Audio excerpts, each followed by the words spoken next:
televisão chegou ao Brasil em 1950, trazida por Assis Chateaubriand. O primeiro grande passo da televisão aqui no país foi a inauguração da TV Tupi em São Paulo. No ano seguinte, em janeiro de 1951, tivemos a inauguração da TV Tupi no Rio de Janeiro. 20 anos antes, a TV conquistava o mundo nos Estados Unidos com a NBC em 1930 e fazia sua primeira transmissão com aluguel de aparelhos de transmissão. O sucesso da televisão no Brasil foi tão grande que a petrolífera Esso, que tinha sua sede nos Estados Unidos, começou a investir aqui no Brasil relacionado à televisão e à comunicação. Para quem se lembra da época, o Repórter Esso fez muito sucesso e trazia as principais informações do governo daquela época. Mas, com o passar dos anos, nós tivemos grandes transformações na televisão e hoje ela saiu do que ela simplesmente informa para ser um veículo que também conversa com o público, ou pelo menos tentaria conversar. Esse é o Transformações da Comunicação, aqui no Jornalismo do Cotidiano, num Pequeno Jornalista.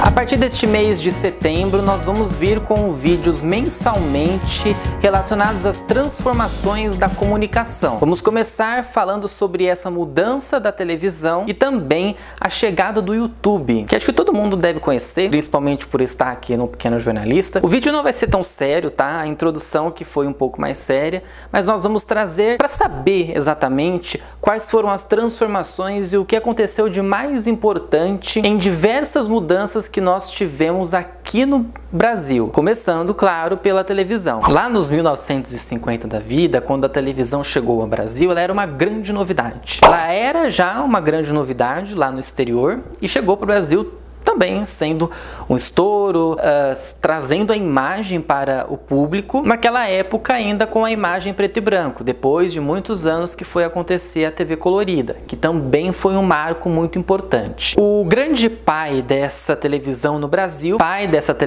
foi Nossa, tá complicado falar Assis Chateaubriand. Foi Assis Chateaubriand que inaugurou a TV Tupi em 1950 e para ele foi um marco tão grande, ele achava aquilo tão importante que ele até criou um hino à televisão, que muita gente na época cantava, mas a gente ficou sabendo depois, alguns anos mais tarde, que esse hino foi assim terrível para muitas pessoas. Eu lembro também de uma vez que eu assisti um vídeo da entrevista da Nair Belo, da Lolita Rodrigues e da Hebe Camargo, e a Hebe, que estava cogitada para cantar esse hino na inauguração, ela não foi, quem cantou foi a Lolita Rodrigues, porque a Hebe achava o hino muito ruim. E realmente é muito ruim, faz menção à antena da televisão, no ponto mais alto, era uma coisa terrível. E a chegada dessa televisão foi trazendo o jornalismo em si, né, o jornalismo de vídeo, e foi trazendo muitos programas, muitas novidades. Nós tivemos a chegada da Rede Globo, né, a inauguração da Rede Globo, que tomou proporções gigantescas. A gente tinha a Manchete também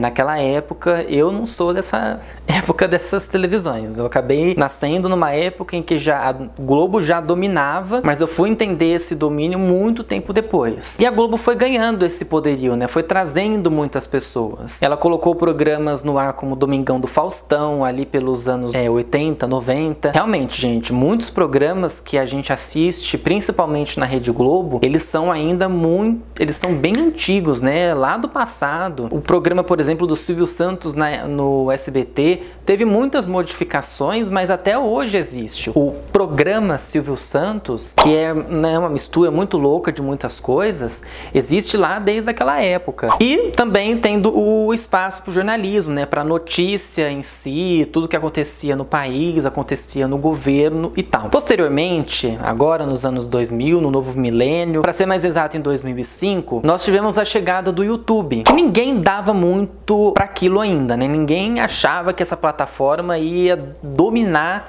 do jeito que hoje ela domina. Ninguém achava, por exemplo, que as pessoas iam parar para assistir coisas ou iam parar para produzir coisas para dentro do YouTube. Não era uma plataforma que a gente adorava muito, né? O Google estava se desenvolvendo, já surgia como uma plataforma muito interessante de pesquisa, mas não era aquela coisa tão grande assim. Lembrando que a gente tinha ali também por volta desses anos o Orkut.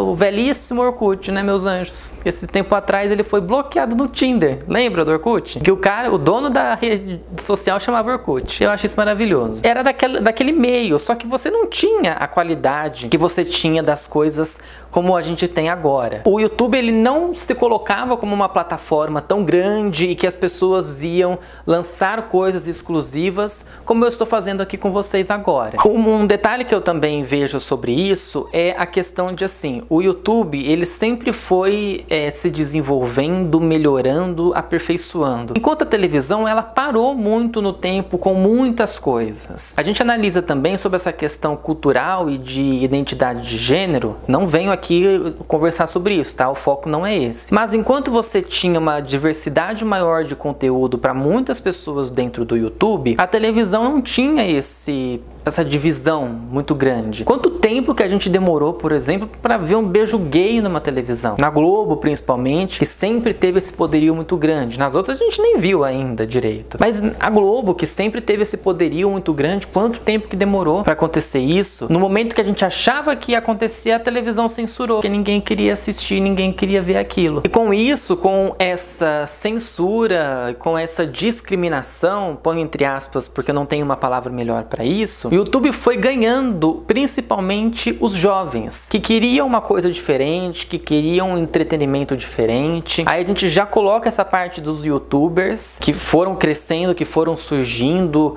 os principais, né, os primórdios que trouxeram essa novidade que nós temos hoje e que muitos jovens hoje encaram o YouTube como um jeito de se divertir, mas ao mesmo tempo um jeito de trabalhar. Que é um pouco complicado isso, porque às vezes a gente precisa pensar muito sobre isso, porque YouTuber não é simplesmente você estar aqui na frente da televisão e criar o que você bem imaginar na sua cabeça. Isso vai para um monte de gente, dependendo da quantidade de pessoas que vão assistir o seu vídeo, vão consumir o seu produto, você tem que prestar muita atenção no que você vai falar, porque se você discriminar alguém, ou você xingar alguém, ou você não medir muito as suas palavras, daqui a pouco chega um processo na tua casa, porque você falou daquela pessoa, você desceu o pau em cima da pessoa, falou muito mal e ela não gostou daquilo. Dessa questão, né, dos programas que estão há muito tempo no ar, isso também foi muito problemático para os jovens, que não queriam assistir as mesmas coisas. Se você parar para pensar e você analisar, por exemplo, a programação de todas essas emissoras, o que você realmente curte desses programas? É difícil a gente conseguir assistir alguma coisa que realmente vai prender a gente. Analisa também, por exemplo, a programação de domingo dessas emissoras. Não só a Globo, tá? Vamos falar num geral. SBT, Record, Band. Analisa a programação deles, tanto da semana quanto de domingo. É maçante, o jovem não quer ver uma coisa que tá, sei lá, 20 anos no ar. Ele quer novidades, ele quer coisas diferentes. É por isso que o YouTube foi crescendo e foi trazendo isso. Porque o YouTube, ele não foca simplesmente numa coisa. Ele tem conteúdos diversificados, ele tem assuntos diversificados, ele tem várias pessoas falando sobre aquilo, que também acontece, cada um dando uma opinião sobre um certo assunto, como acontece aqui no Pequeno Jornalista. E aí você fica nessa situação de tipo, o YouTube tem mais atrativo do que a televisão, e a televisão vai ficando para trás, vai ficando ultrapassada. Uma coisa também que você tem disso, e porque os jovens se interessam, é que é muito fácil você acessar o YouTube, ele é de graça, conteúdos que pagam são mínimos que você tem, é fácil ou não, às vezes temos esses extremos, é fácil ser youtuber, mas não é fácil ser youtuber, como eu já disse, a gente tem que prestar atenção no que a gente está fazendo, e isso atrai o público, isso atrai principalmente o jovem. Aí o jovem passa para a mãe assiste, que que passa para o outro, que passa para o outro. Como que fica? Se você analisar, por exemplo, a gente tem canais com 20 milhões de inscritos, com 10 milhões de inscritos. Milhões, gente. Coloca isso num papel, ou coloca isso, por exemplo, dentro de um estádio de futebol. Não cabe, tem que ter vários estádios. E estádio no máximo vai caber assim, vamos chutar por cima uns 30 mil. Tem milhões de gente que estão assistindo, que estão acompanhando aquele conteúdo, que estão consumindo aquele conteúdo, e aquela visualização está rendendo dinheiro para o YouTube, para a plataforma, quanto para a pessoa que está fazendo o vídeo ali e que está se entregando para aquilo ali. Quanto mais você se entregar para o YouTube, mais você consegue. A gente também pode conversar um pouco sobre finanças também, que eu não é uma parte que assim me apetece muito, mas o quanto mais você se dedicar para a plataforma, mais você vai conseguir e mais eles vão infernizar a tua vida para você conseguir. Então acaba que tem um desinteresse pela televisão, para de assistir aquilo e você se dedica mais à internet. Hoje que as televisões estão se dedicando mais a isso, o SBT é um deles, que os seus programas na íntegra no YouTube, é um dos canais maiores de televisões que nós temos, enquanto outras emissoras, como propriamente a Globo, não fazem isso com seus conteúdos. Aliás, se o conteúdo da Globo for replicado no YouTube, eles travam, eles bloqueiam aquilo que não é para você fazer aquilo. Você não consegue achar programas do Grupo Globo em si com facilidade, porque eles bloqueiam aquele conteúdo. Para você conseguir assistir, você tem que acessar o perfil deles de player na internet, e nem sempre é rentável fazer aquilo, nem sempre é rentável comprar. As emissoras tentam levar esse conteúdo para a internet, criar conteúdos exclusivos para a internet, mas ainda hoje é um passo muito devagar que eles fazem. Ainda se precisa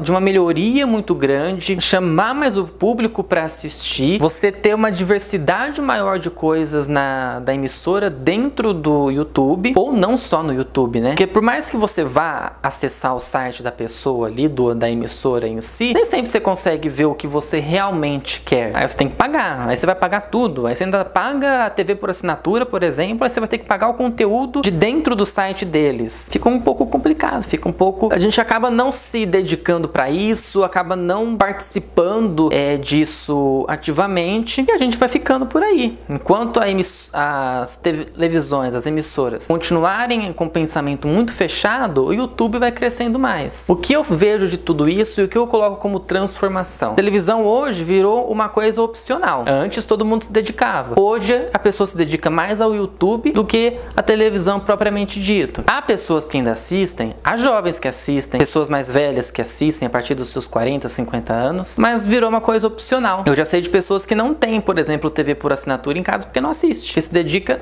mais à internet, mais ao YouTube, Netflix e tudo mais. Se dedica mais a isso. Vocês gostaram desse tema? Gostaram desse novo quadro aqui para o canal? O que vocês acharam sobre isso? Deixa seu comentário aqui embaixo, o joinha que ajuda bastante no vídeo, se inscreva no canal, compartilhe o vídeo para todas as pessoas que gostarem aqui deste assunto maravilhoso, siga nossas redes sociais que estão aqui na descrição do vídeo. Lembrando então que eu vou vir com esse tipo de vídeo, essa transformação da comunicação, um vídeo desse a cada um mês até o mês de dezembro. Gente, até a próxima semana, tchau pra vocês!